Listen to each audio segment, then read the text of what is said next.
Alright guys, time to here back again today. I haven't enjoyed your day so far, and today we're going to discuss the Chicago Huntsmen and their potential profitability for 2020 moving forward to 2021. A few weekends ago, Hector discussed this whole possibility that they were pretty much profitable, excluding the franchise fee, as we'll go on into a second, with all the sponsor arrangements that they had, and also given the fact that they weren't actually able to hold their LAN events with a lot of tickets sold, like 7,500 tickets, as Hastra is going to talk about in a few minutes time here. But of course, very interesting timing to bring this topic back to light, given the whole exchange situation that may be going on right now, the rumor that NRG may be looking to sell the Chicago Huntsmen to a new ownership group, what could potentially go on there, and as well, Hector says in this clip here that we are going to be profitable next year. Yes, this was from roughly a month ago at this point, but you know, maybe the consideration was in the back of his mind then that OGLA could be a target organization, and well, very intrigued to hear your thoughts in the comment section below as always. Like if you guys enjoyed the video, subscribe if you are new, I would greatly appreciate it, really helps out the channel. Thank you for doing that. Before we get into things, just wanted to mention this. A couple of days ago, we released this 3 minutes in CoD history episode on, Optic Gaming's triumph for the MLG X Games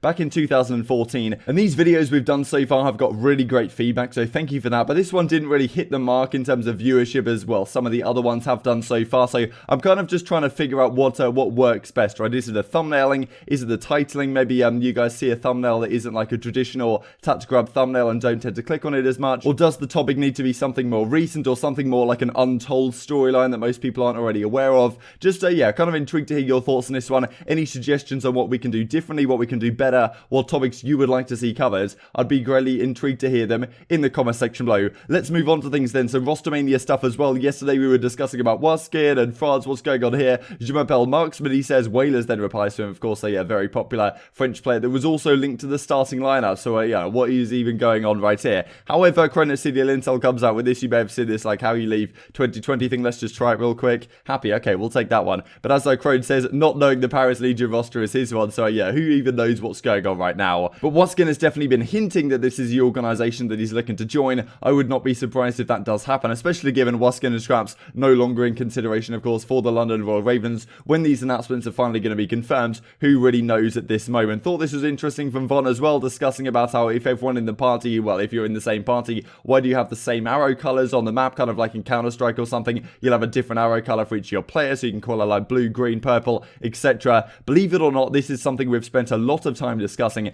Making them all different means you quickly run out of colors that can be displayed in red on the map. We've decided 4 is kind of the max, and even that is pushing it. So, you know, that's what Trek have decided right now, but for 4 versus 4 competitive play, that could fit in rather nicely. So maybe that's another minor upgrade we're going to get for CDL 2021. This then is from April. So in April, when the pandemic really hit, the season went to online, and it was very frustrating for a lot of the professional teams, and I think that's why you're seeing a lot of these organizations right now in a difficult spot financially, and also a lot of the players' contracts getting dropped down quite significantly, because venture capitalist groups are having cold feet to some degree as to keep investing, and if you're not a profitable business venture right now, it's well, relatively difficult to keep pumping money in a difficult economic environment. In addition to that, then, these organizations were, well, loving the idea that, okay, we host our own LAN events, we have sponsors attend our LAN events, and, you know, we do merch booths and activations and all this kind of stuff. That's where we bring in the most amount of revenue, I suppose. And for next season, organizing sponsors with the potential of not actually having your own LAN events is a bit of a problem, right? Especially given the home series nature of this is, well, one of the biggest draws of the franchise arena. So everything went to online. That didn't happen. And the Dallas event and the Chicago event, I guess 2 of the biggest brands, the FaZe event, of course, did end up happening. But the Dallas and Chicago event didn't happen last season. If they are going to try and do LANs this season, I imagine those are the teams that they try and look towards, well, at least helping give them that opportunity, because as we're going to look at in the coming minutes here, these guys had a lot of potential profitability opportunities on their plate. Dallas, you know, we haven't talked about the profitability side, but Hector, of course, as we're going to look at in this clip in just a second here, that came out, well, on the 16th of September, so quite a while ago now, but of course very relevant of thought, given the Chicago Huntsman as a brand is potentially going to be shipped out, and he has to say that they were pretty much profitable in year 1. Also interesting what Andy Miller has to say about Valorant, especially with regards to, well, Nature and 100 Thieves investing heavily into that over the last couple of weeks. You know, we're not blowing money. Like, we sold our Counter-Strike team for a reason. We just didn't think the economics worked there. We're not giving guys massive contracts to, like, say that they're, you know, there's some part of energy when they don't do anything and they're just off making TikToks. But there are plenty of orgs that are doing that. We talk about Valorant right now. I mean, the salaries in Valorant are unbelievable for a game that's been out a couple months. You know, guys are making $20,000-$30,000 a month. Yeah, I mean, they do have Riot, and I mean, and you agree on this, Andy. I heard I your love podcast. I love Valve. Same. Well, yeah, same. And Riot, more importantly, has a good and proven track record.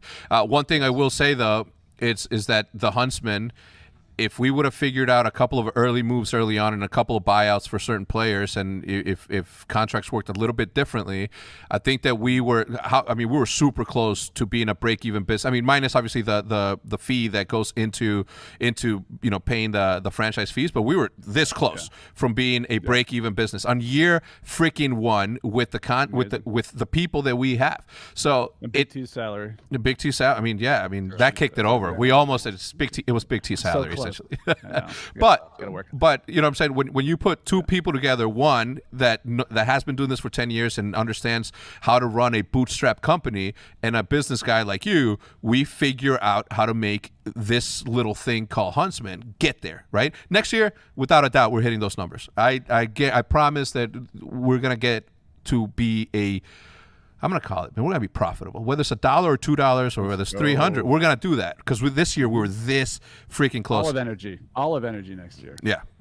Man, it sucks. I really wish we would have been able to have our season, just because the events, man, I think we would have popped off with some really sick events. Like Chicago had sold like 7,000 tickets. Yeah, it was going to be like sold out crowd, bro. like per day. So like that place would have been, I mean, I'm telling you guys, like we've had 5,000 people come to a Dallas Fuel match, like our first home game here, and it was unbelievable. I mean, crowd was just so loud and fun, and like, I miss that, man. I miss that we couldn't bring people in to watch because we're putting on a good show, you know? Yeah, like London.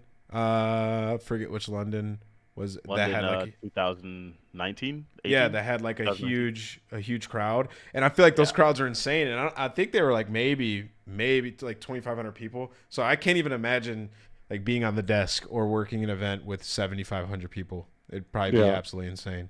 It'd be loud as hell. Yeah, we were selling a lot of tickets for that Dallas event, you know? Yeah. Like, I mean, it was going to be a big crowd in Dallas too. Man. Part of me thinks that with the whole COVID thing happening, once it's over, like whenever that may be, people are going to start showing up to these things in like record numbers just because they've been stuck inside and not allowed to do things. I believe that's true. I believe like these esports events when we come back are just going to be massive. Like they're just on a whole different scale than they ever were before. Well, there's nothing. I feel like they are too. I really feel like that. It's going to be so hype because we haven't had one in so long that when we're finally able to announce, like, okay, LAN event, be here, spectator tickets on sale, everybody's going to want to go. Like, it's going to be super that's going to be hype. nuts, man. So Hector makes it clear that outside of the franchise fee, which of course is a pretty significant fee, like $25 million, and they're going to be paying that over 5-10 years, whatever it potentially is, outside of that, they were pretty much profitable, right? And next year, they say they definitely are going to be profitable. Then again, they will even own the Chicago Huntsmen next season. And with another organization looking to buy the Chicago Huntsmen, if that's the case, right? Because the rumor is the CDL don't want the Chicago Huntsmen to rebrand. It's their biggest brand in the league. They have the biggest Twitter account, the biggest YouTube following or whatever. And of course, I imagine a large amount of that is going to disappear if Hector and their family over at NRG move to Optic Gaming Los Angeles or whatever, and they acquire OGLA as the new Call of Duty team under their umbrella, move everyone over to that, and then sell the Chicago Huntsmen on. Just kind of interesting the timing, because I imagine in the back of his mind here, even a month ago, certainly, I mean, apparently a month ago or so, like these were very deep in discussions with potentially buying Optic Gaming Los Angeles, right? So interesting that he'd be so confident in saying we are going to be profitable, but, you know, at the same time, maybe he's even talking about OGLA and, the possibilities that they can have over there, because bringing those two brands back together could be a very good situation. Then, of course, the question comes around, if a new ownership group does buy the Chicago Huntsmen and decides to locate in Chicago and has to use the Huntsman brand, what are the questions going to be for their profitability next season? Because as we're going to look at in a couple of seconds here, this, of course, is the Valorant team, the 100 Thieves, just confirmed to a lot of money going down the pound on this one. Well, at least in the short term, obviously long-term returns, they think it's going to be at a reasonable point, right? But as we discussed yesterday, if the board of 100 Thieves are saying to Nature, look, we don't think the CDL is the way to go, but they're putting so much money into Valorant, I mean, it's pretty interesting, right? And, I wonder if you guys think this is actually a good investment compared to what the CDL and an OGLA spot or whatever could potentially be. And I wonder if the Chicago Huntsmen will be able to rebrand at all. It's still nothing confirmed right now, like nothing's come out to say, like, absolutely guaranteed that the Huntsman has to stay. But if you're a new investor group coming in, do you actually want to buy the Huntsman right now, even though alongside that, you may get some some sponsorship arrangements. It's kind of ugly in the sense that, as Adam Fitch said a while ago now, talking about all the sponsors that these organizations have. And one of the main reasons the Huntsmen were pretty much profitable in this season number 1, even without their LAN event, as we saw Hastro talking about with the 7,500 people that were meant to be there, all the cool stuff that was going to happen. And well, of course, they had to refund all those tickets and all the sponsorship activations never got to come to fruition. If that event had gone ahead, they may well have ended up this first year profitable, excluding the franchise fee, of course, so that will be paid off eventually, and then they can start clawing that back, I suppose, as well. But as you can see, sponsors right here, Huntsman leading the way, certainly Popeyes, you know, all these other sponsors that they've had that, well, dominate their video scene. But if you are a new investor group coming into the CDL, buying out the Chicago Huntsmen, you've got to bring in maybe some of the old OGLA guys, Slasher, TJ, Kenny, etc. to your organization. Then, yeah, the sponsors going to have cold feet and are going to look at this and think, well, okay, we're not getting the same return on investment as we were because the YouTube channel's not going to pop as much as it was. We're going to lose some Twitter followers. It's a bit of a mess, right? And I wonder if the CDL decide, okay, at the end of the day, maybe we do just get rid of these brands and allow them to go their own separate ways, because it didn't really work out very well with Optic Gaming getting bought out by Immortals, and now with Huntsman potentially getting bought out by a new ownership group. I mean, there's so much chaos, frankly, throughout this off-season. And if you're a new investor group, why would you not just wait another 12 months or whatever so you can get in for CDL 2022 and actually have your own organization and your own branding, which isn't related to, well, the Chicago Huntsmen, right? And you can find a new city. So I thought this was certainly interesting. What do you guys think about all this stuff in the comment section below? I hope you guys enjoyed the video. If you did enjoy it or make it this far, I'd greatly appreciate a like on the video. It really helps out the YouTube algorithm know you enjoyed this content. Other people like you may enjoy this content as well. Thank you for watching as always. Take care, and I will see you next time.